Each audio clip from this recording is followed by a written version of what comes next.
నువ్వే మా తీర అనుకుంటివి మనసారా ఓ కేసీఆర్ దొరా కరుణించవయ్య జరా జాలి సూపవయ్య పెద్ద సారు జర్ర మార్సరాదయ్య నీ తీరు తీరు తీరు ఇక ఆయన తీరు మార్చకుంటే ఇక పండుకోపో అని బాయికాడు తోలిర్రు ఎర్రవల్లి ఫామ్ హౌస్ కాడ పెద్ద మనిషి తమాషి గురక పెట్టి కూడా నిద్రపోతుంది. ఇక ఇప్పుడు ఎవరిది మరి నిరుద్యోగుల కథ ఎవరు చూసుకోవాలి? కాంగ్రెస్ వాళ్ళు చూసుకోవాలి. మరి ఈ కాంగ్రెస్ కోయిలాగలు కూడా కాడెత్తేస్తున్నాయి అనేది నిరుద్యోగులు ఇక మరి మరో మొత్తుకొని పాడవుతారు రోడ్ల మీదకి వచ్చి. మరి అప్పుడు అట్లనే ఉంది బాగోదా, ఇప్పుడు కూడా అట్లనే ఉందా అంటే మరి ఇక కోయిలాగా ఏమంటుందో పీసీసీ చిన్నగానే దయాకరు ఏం చెప్తావు పిల్లగా నిరుద్యోగులకు అద్దానికి మన తిప్పట్లాడినాయట కోయిలాగలు అడ్డం తిరిగినాయట మర్రబడుతున్నాయట. మరి నిరుద్యోగుల తెరువు ఓకురి జర్ర వాటిని సల్లార కొట్టురి మరి ఏదో ఉపాయం చేయాలి కదా. కాంగ్రెస్ ప్రభుత్వం వచ్చిన తర్వాత నిరుద్యోగులకు పెద్దపీట వేసింది, మనం ఉద్యోగాలు ఇచ్చింది, మనము ఇంకా ఇవ్వాలనే ఆలోచన మనకుంది. ఇవన్నీ కొంతమంది ప్రతిపక్షాలు రకరకాల దీన్ని ప్రాపగండ చేసి యువతని చెడగొట్టే ప్రయత్నం జరుగుతూ ఉంది. కేటీ రావులు గోష తెగేస్తుండు మాకు బుజ్జ పిల్లని వాళ్ళు ముద్దాడుతుర్రా అని ఆయన మరి ఏం చెప్తా పిల్లగా.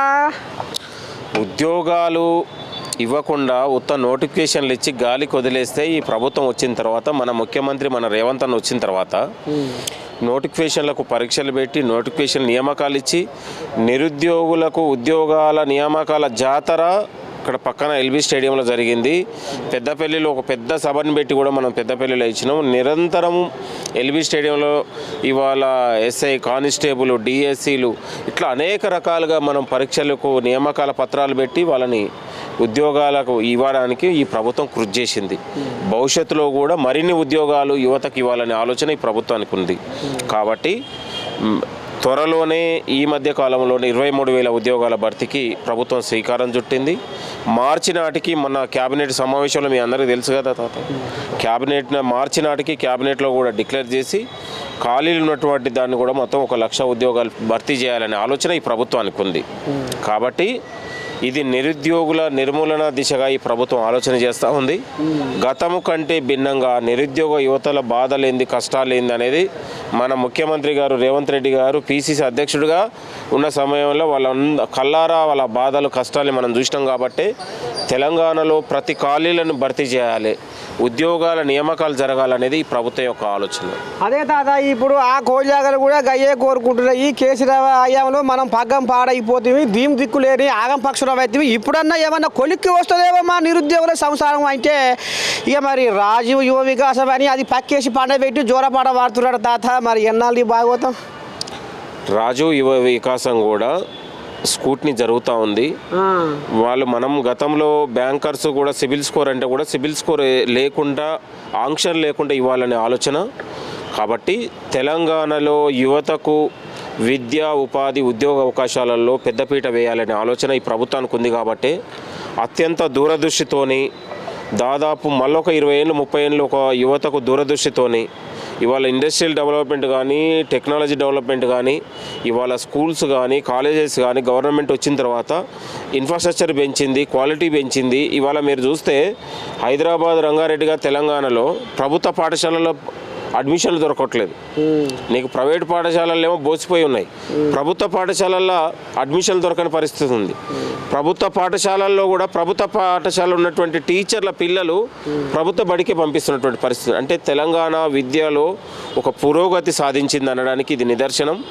దాదాపు ఈ విద్యా సంవత్సరమే 1,56,000 మంది తెలంగాణ ప్రభుత్వ పాఠశాలలో అడ్మిషన్లు పొందారు.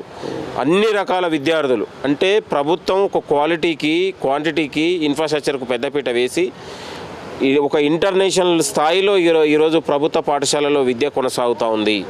కాబట్టి మన ముఖ్యమంత్రి గారు కాంగ్రెస్ ప్రభుత్వం రేవంత్ రెడ్డి గారు వచ్చిన తర్వాత తెలంగాణలో ఉద్యోగాల నియామకాలతో పాటు ప్రభుత్వ పాఠశాల కావచ్చు, ఇవాళ ఎడ్యుకేషన్ కావచ్చు, ఇన్ఫ్రాస్ట్రక్చర్ కావచ్చు, అన్ని రంగాల్లో అభివృద్ధి చెందుతూ ఉంది.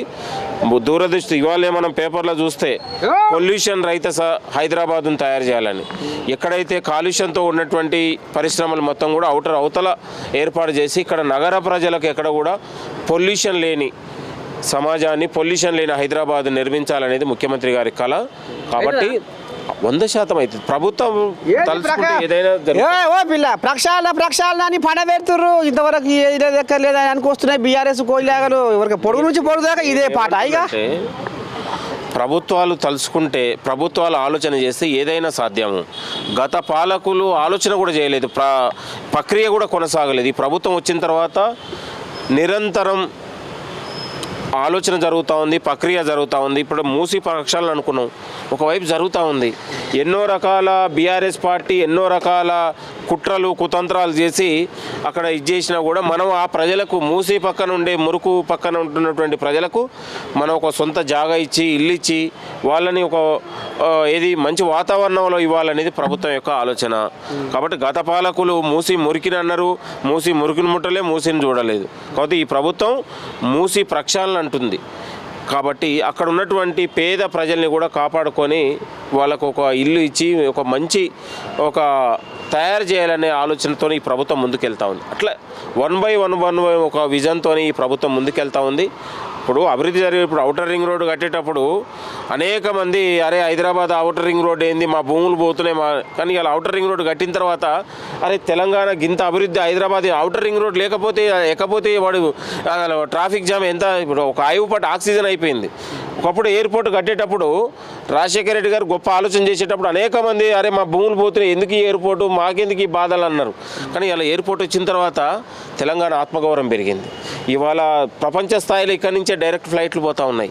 ఎంతోమంది అక్కడ ఉన్నటువంటి పిల్లలకు ఉద్యోగాలు వచ్చినాయి, ఇన్ఫ్రాస్ట్రక్చర్ పెరిగింది, భూముల ధరలు పెరిగినాయి.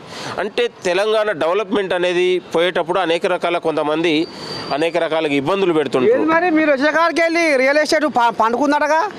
రియల్ ఎస్టేట్ ఎక్కడ పడుకోలేదు, జరుగుతూనే ఉంది. కొందరు కావాలని దాన్ని తప్పుడు ప్రచారాలు జరుగుతున్నాయి. ఇప్పుడు రియల్ ఎస్టేట్ జరుగుతుందని గతంలో 20,000 అనేది ఇప్పుడు 10,000కి ఇవ్వమంటే ఇస్తారా? నేను అంటున్నాను, ఇప్పుడు ఎక్కడైనా ఇళ్ళ ధరలు పెరిగినాయా, మీరు ఇళ్ళ ధరలు తగ్గినాయా? కాబట్టి ఎక్కడ అది తప్పుడు ప్రచారం నేను అనేది. ఇప్పుడు భూములు ఉన్నోళ్ళు ఎవరు రేట్, ఇవన్నీ తప్పుడు ప్రచారాలు. తెలంగాణ కాంగ్రెస్ ప్రభుత్వం వచ్చిన తర్వాతనే మరింత రియల్ ఎస్టేట్ పెరిగింది. కాబట్టి ఇంకా ధరలు పెరిగినాయి. ఇంకా ఇప్పుడు ఇలా ఫ్యూచర్ సిటీతో తెలంగాణలో మరొక ఉన్నటువంటి హైదరాబాద్ దశ మారబోతూ ఉంది. ఇట్లా మనం ఒక విజన్తో ముందుకెళ్తా ఉంది. ఒక 40-50 ఏళ్ళకు ముందు ఆలోచన చేసి కాంగ్రెస్ ప్రభుత్వం ఆలోచన చేస్తూ ఉంది, ఈ ఒక్క రోజుకో కాదు. కాబట్టి ఇక్కడ ఉన్నటువంటి హైదరాబాదు విద్యలో ముందంజలో ఉంది, ఎడ్యుకేషన్తో పాటు ఎంప్లాయ్మెంట్లో ముందంజలో ఉంది. ఇవాళ ముఖ్యమంత్రి గారు దావోసు పోయినా, జర్మనీ పోయినా, జపాన్ పోయినా ఇక్కడ హైదరాబాద్లో డెవలప్మెంట్ కావాలి, తెలంగాణ డెవలప్మెంట్ కావాలనే ఆలోచనతో మనం వెళ్తా ఉన్నాం. కాబట్టి ఏది ఏమైనా ప్రతిపక్షాలు కొంత మా మీద అక్కాసు వెలగక్కినా ఏది చేసినా మేము ప్రజలకు జవాబుదారీగా ఉన్నాం, అభివృద్ధి కోసం మేము జవాబుదారీగా ఉన్నాం. అభివృద్ధిని చేసి చూయించి వాళ్ళ నోర్లు మూయించాలనే ఆలోచనతో మేము ఉన్నాం. ఇక గిదుల్లో మొత్తానికి ఇక మరి పిసిసి ప్రధాన కార్యదర్శి చెనగాని దయాకర్ ఈ రకంగా మన తోటి మనసులో మాటను ఇక బయట పెట్టుకుంటూ ఇక మరి ఇంకా కూడా లోపల ఇంకెవరైనా ఉన్నారో చూస్తా. ఇక మరి మీరైతే చూస్తూనే ఉండరు మన నేను